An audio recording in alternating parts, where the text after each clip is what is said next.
By the way, it's a disease, without question, has more names than any disease in history. I can name Kung Flu. Going back to the issue of Kung Flu, I spoke to Kellyanne Conway in March.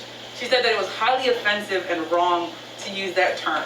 Does the president agree with Kellyanne Conway, or is he now saying that that term is not highly offensive and wrong? Because again, that was Kellyanne Conway's own words, saying Kung Flu is wrong. The president does not believe it's offensive to note that this virus came from China and to stand up for our U.S. military, who China is making an active effort to completely defame, and that is unacceptable to the president. Why does he use racist phrases like the Kung Flu? The president doesn't. What the president does do is point to the fact that the origin of the virus is China.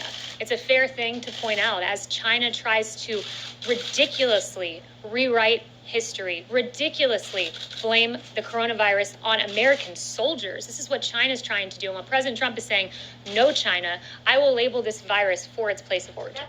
Kung Flu is extremely offensive to many people in the Asian American community. To be clear, are you saying the White House does not believe it is racist? To be clear, I think the media is trying to play games with the terminology of this virus, where the focus should be on the fact that China let this out of their country. The same phrase that the media roundly now condemns has been used by the media. I can go more examples. Wuhan virus, CNN said on January 22nd, and we can go on and on and on. So while the media wants to focus on nomenclature, the president's going to focus on action. The media has never called it the Kung Flu.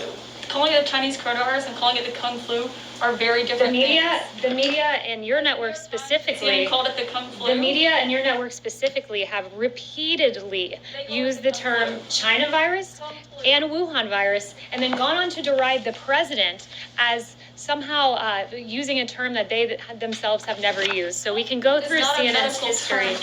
I'd be more than happy to go through CNN's history. On February 9th, you guys talked about the Wuhan coronavirus. On January 23rd, you guys talked about the Wuhan coronavirus. On January 22nd, the Wuhan virus. I can write it all out for you and detail it for you in an email. Kayleigh, Yes, you've got to Justin. admit that. It is not the same thing as calling it the Kung Flu.